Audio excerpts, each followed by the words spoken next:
영상을 클릭하신 여러분 반갑습니다. 축복하고요. 오늘은 사무엘상 16장 말씀으로 함께 은혜를 나누고자 합니다. 어떤 일이 계획대로 되지 않고 결국 중단하거나 포기해야만 하는 상황에 닥치게 되면 그 충격은 매우 크다고 할 수가 있습니다. 어떤 사람은 그 충격 때문에 식음을 전폐하기도 하고 의욕을 상실하기도 하고 자기 통제력을 잃어버리기도 하죠. 어려운 과정을 통하여서 이스라엘의 왕정제도가 시작이 되었습니다. 그 첫 번째 임금으로 사울이 즉위하였고 또 지금도 통치하고 있었죠. 하지만 그 모든 과정에 관여했던 사무엘은 매우 침통한 마음을 금할 수가 없었습니다. 왜냐하면 영적으로 그 프로젝트는 이미 실패로 판정이 되었기 때문이죠. 하나님께서 그 사울에게 더 이상 기대를 걸지 않겠다고 하는 말씀, 이 말씀은 사울에게도 불행이지만 그 일에 관여했던 사무엘에게도 적지 않은 충격이었던 것 같습니다. 그래서 사무엘은 한동안 아무 일도 할 수 없었던 것 같습니다. 하지만 하나님의 역사는 어떤 사람의 불순종이나 또는 능력의 부족함으로 인하여서 멈추어질 수는 없는 거죠. 하나님께서 사무엘을 찾아오셔서 이렇게 말씀하십니다. 여호와께서 사무엘에게 이르시되 내가 이미 사울을 버려 이스라엘 왕이 되지 못하게 하였거늘 내가 그를 위하여 언제까지 슬퍼하겠느냐. 너는 뿔에 기름을 채워 가지고 가라. 내가 너를 베들레헴 사람 이새에게로 보내리니 이는 내가 그의 아들 중에서 한 왕을 보았느니라 하시는지라. 현실을 받아들이라고 말씀하고 계신 거죠. 그리고 새 일을 시작하라고 말씀하십니다. 누구나 한 번쯤 이와 비슷한 상황을 겪습니다. 그런데 어떤 사람은 그 후유증을 필요 이상 오래 앓기도 하죠. 사랑하는 여러분, 이제 하나님의 음성을 듣고 마음을 추스릴 수 있기를 바랍니다. 하나님께서 새 마음과 새 비전을 주실 것입니다. 새로운 목표를 잡으십시오. 그 목표를 향하여 일어서시고 달려갈 수 있기를 원합니다. 사무엘은 잠시 주저하였지만 또 사울을 의식했지만 그러나 하나님의 말씀에 순종합니다. 사무엘에게 있어서 하나님의 말씀보다 중요한 사건은 없었으니까요. 그는 베들레헴 이새의 집안을 찾아갑니다.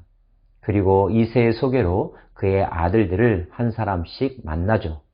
엘리압이 그 앞에 왔고 아비나답과 삼마가 그 앞에 왔습니다. 언뜻 보기에 장자인 엘리압이 적임자라는 생각이 들었습니다. 용모도 준수했었으니까요. 하지만 하나님은 고개를 저으셨습니다. 하나님께서 사무엘에게 말씀하시죠. 여호와께서 사무엘에게 이르시되 그의 용모와 키를 보지 말라. 내가 이미 그를 버렸노라. 내가 보는 것은 사람과 같지 아니하니 사람은 외모를 보거니와 나 여호와는 중심을 보느니라 하시더라. 외모와 마음의 중심. 당연히 마음이 중요하다는 것을 우리는 잘 압니다. 하지만 우리의 실제 삶 가운데서는 그 사람의 속마음과 의도를 파악하려고 애쓰기보다는 겉으로 드러난 결과와 그의 외모에 따라 생각과 행동을 따라할 때가 더 많이 있죠. 이미지와 감성에 따라서 무엇인가를 결정하는 경향이 얼마나 많은지요. 또 그것을 이용하여 정치의 수단으로 삼는 지도자들도 있습니다. 하나님의 말씀은 그런 세대들에게 주시는 경고요 교훈이기도 합니다. 겉모양을 보고 눈에 보이는 것을 보고 판단하지 말라 하십니다.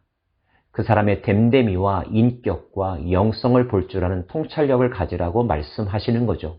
여러분은 사람의 중심을 꿰뚫어 볼 수 있는 통찰력을 가지고 계십니까? 하나님의 눈으로 세상을 읽고 하나님의 눈으로 사람을 볼 줄 아는 식견을 가지고 있습니까? 그러기 위해서는 무엇보다도 하나님의 마음을 먼저 배워야 할 것입니다. 하나님의 가치 기준이 우리의 삶에 녹아 있어야 할 것입니다. 그래서 우리가 말씀을 배우는 것이고 하나님의 마음을 묵상하는 것이죠. 저와 여러분의 통찰력이 지금보다 더 뛰어나기를 소망해 봅니다.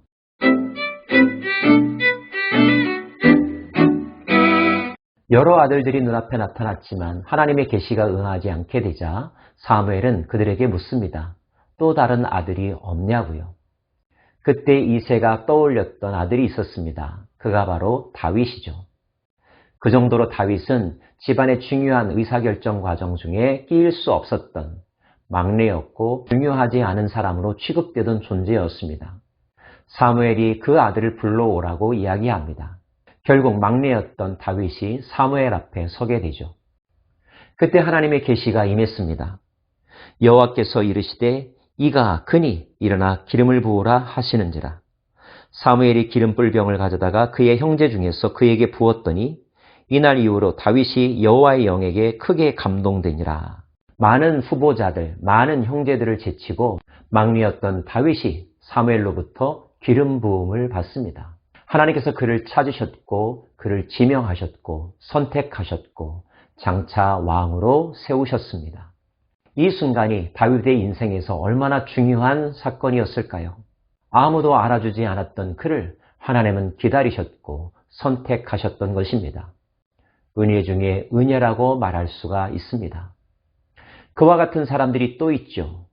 바로 저와 여러분입니다. 이 세상 누가 우리를 알아주던가요? 또 내가 얼마나 중요한 인물로 평가받았던가요? 그럼에도 불구하고 하나님은 저와 여러분을 생각하셨고 기억하셨습니다. 기다리셨습니다. 은혜를 베풀어 주셨습니다. 하나님의 자녀로 삼으셨습니다. 하나님 나라의 일꾼으로 활동할 수 있도록 은사를 주셨고 기회를 주셨습니다. 이 놀라운 하나님의 사랑과 그 은혜를 한순간도 잊지 않기를 바랍니다. 이제 그에게 하나님의 영이 임하였습니다. 하나님에게 속한 사람이 되었다는 것입니다. 기름 부음을 받았다고 즉시 왕이 된 것은 아니지만 이제부터는 하나님의 영이 그의 삶을 이끌어 주실 것입니다. 이 놀라운 은혜를 저와 여러분도 누리고 있음을 또 누리기를 소망하면서 살아가기를 원합니다.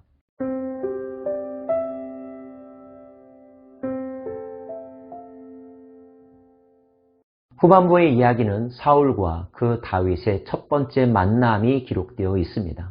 사울에게서 여호와의 영이 떠나가고 하나님께서 부리신 악령이 그의 정신세계를 지배하고 있었음을 성경은 기록하고 있습니다. 사울은 이제 나라를 다스리는 것은 고사하고 자기 자신의 감정과 정신도 통제할 수 없을 정도로 혼돈과 불안의 삶을 하루하루 살아가고 있다는 뜻입니다.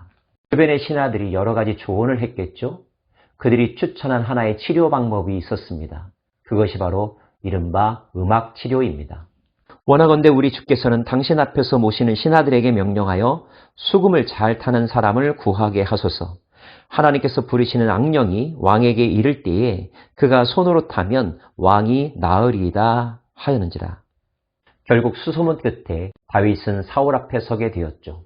사울은 그를 보자마자 마음에 들어 했습니다. 다윗 또한 그가 가지고 있는 수금 타는 실력으로 사울을 도왔습니다. 하나님께서 부리시는 악령이 사울에게 이를 때에 다윗이 수금을 들고 와서 손으로 탄즉 사울이 상쾌하여 낫고 악령이 그에게서 떠나니라. 사울이 겪었던 고통은 단지 정신적인 차원의 것이 아니라 영적인 문제였었기 때문에 영적인 대처가 필요했는데 다윗이 그 역할을 잘 감당했다는 것입니다.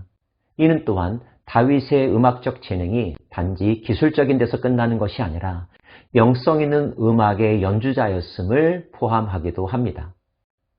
놀라운 것은 당대 절대 권력을 가지고 있었던 한 나라의 왕 사울이 정신적으로 영적으로 곤경에 처했을 때 어리고 순수하고 신령했던 다윗이 그가 가지고 있는 재능으로 사울을 돕고 구해 주었다는 것입니다. 이 이야기는 앞으로 일어날 역사를 미리 보여주는 것과 같습니다. 하나님은 일하고 계셨고 역사를 계획하고 계셨습니다. 이제 한 시대가 서서히 물러가고 새로운 시대가 다가오고 있음을 오늘 이 이야기가 보여주고 있습니다. 역사는 계속하여 변해갑니다. 젊은 세대는 어느 순간 기성세대가 되고 기성세대는 다가오는 새로운 세대에게 그 자리를 내어주어야 하는 변화를 맞이하게 되죠. 이 변화의 순간에 아름답게 퇴장할 수 있는가, 떠밀려서 추락하게 되는가, 이것은 그 기회를 어떻게 사용하느냐, 그 자리에서 어떠한 리더십을 발휘하느냐에 달려 있을 것입니다. 부디 맡은 바 책임을 다하는 사람, 하나님에게 끝까지 인정받고 보호하심을 입는 사람, 하나님과의 관계가 절대 끊어지지 않는 인생을 사는 사람, 그러한 사람 되기를 바랍니다. 그러기 위해서는 무엇보다도 마음의 중심이 하나님의 마음을 기쁘게 하는 사람, 하나님을 그 중심 가운데 모실 수 있는 사람, 그러한 사람 되기를 소망합니다. 기도하겠습니다.